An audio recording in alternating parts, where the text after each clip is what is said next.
pansin sa'yo. Umabot sa palitan ng mga mensahe, kilig na kilig ako.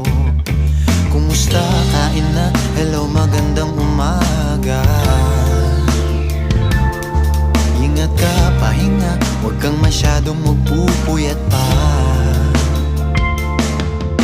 Naramdaman ng puso na dahan-dahan akong nahuhulog sa'yo. Sa kada araw natin na pag-uusap, meron nang namumuo.